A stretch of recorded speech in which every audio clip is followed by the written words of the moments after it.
Bismillah wa salatu wa salamu ala rasulillah. Assalamu alaikum wa rahmatullahi wa barakatuh. Welcome to part 24 of Qur'anic Contemplations, where we're going to be contemplating selected verses from the 24th juz of the Quran.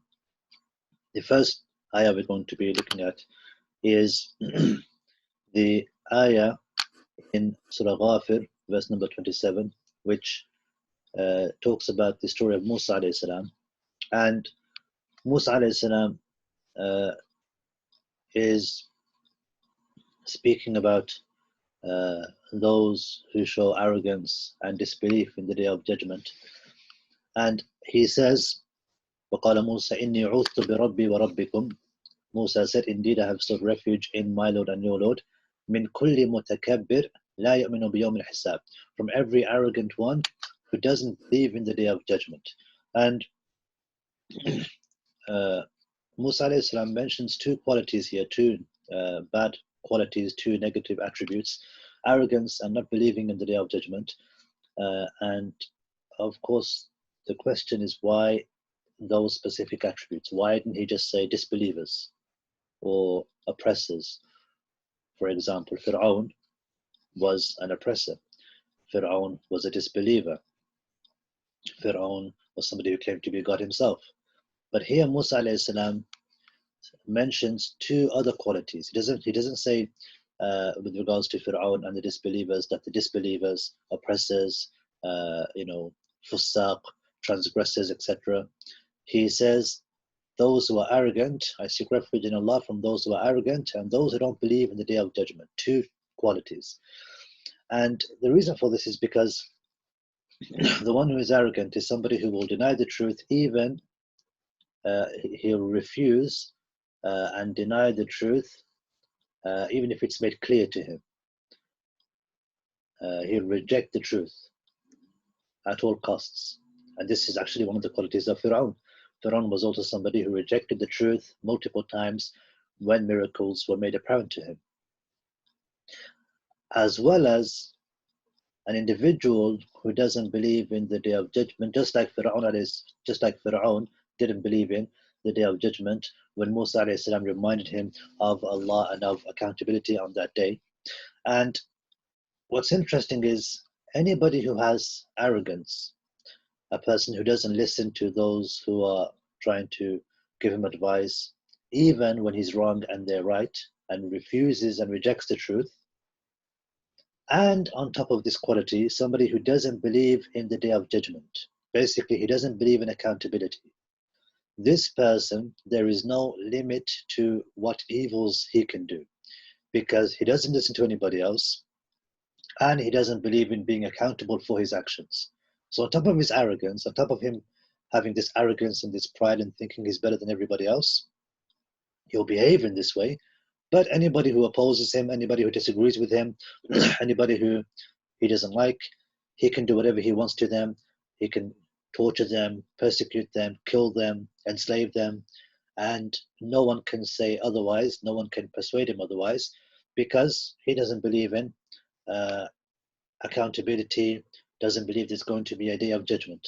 So in fact, these two words are very appropriate. These two descriptions are very appropriate for Fir'aun, because he was arrogant, one of the most arrogant, and didn't believe in the day of judgment. And so he did what he did as a result of these two qualities. And also, this is a reminder for us about the dangers of arrogance and how arrogance can make us go that one step further towards disobeying Allah subhanahu wa ta'ala and committing sins. The second verse we're going to go through also is in Surah Ghafir, verse number 57. Allah Azza wa Jal, He says, لَخَلْقُ السَّمَاوَاتِ وَالْأَرْضِ أَكْبَرُ مِنْ خَلْقِ النَّاسِ. The creation of the heavens and the earth is greater than the creation of mankind. وَلَكِنَّ أَكْثَرَ النَّاسِ لَا يَعْلَمُونَ. But most of the people don't know. And as human beings, we always tend to compare ourselves to others, whether it's other family members, siblings, cousins, relatives. We always compare ourselves to, people that maybe are in the same company that we work for, the same organization. We're working in the same block of offices. We compare ourselves with neighbors. We compare ourselves with different people. And we always want to be better than others. We always want to be better than others and compete with others and have a kind of a higher status and be more popular, have a higher status, financially be more secure than others.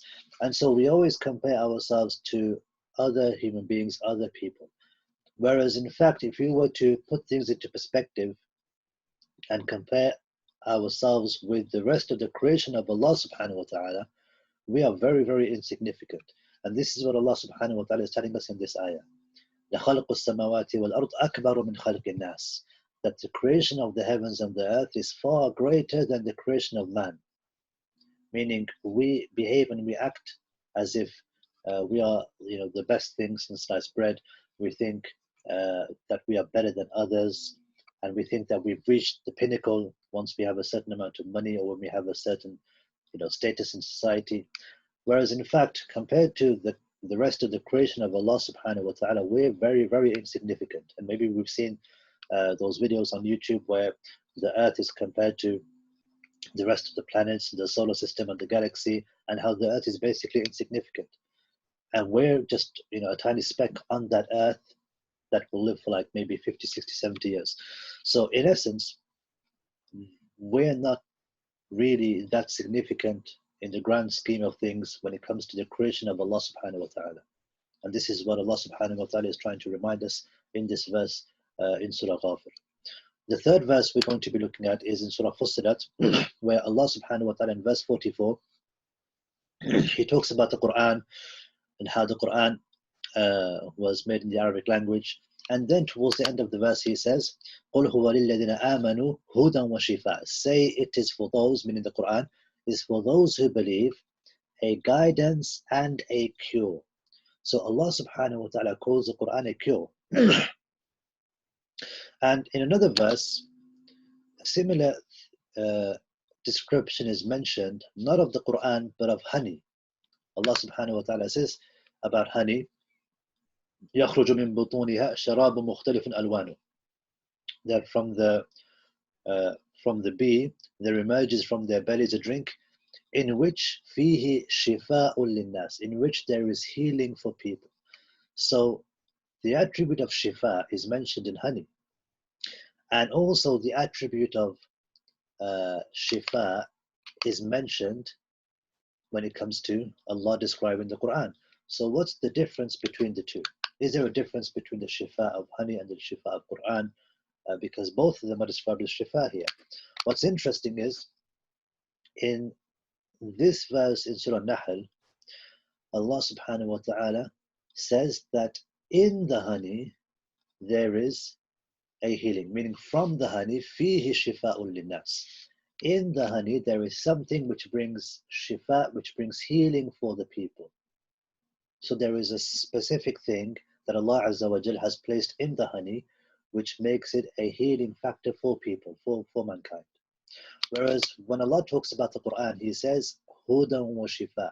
It's more general.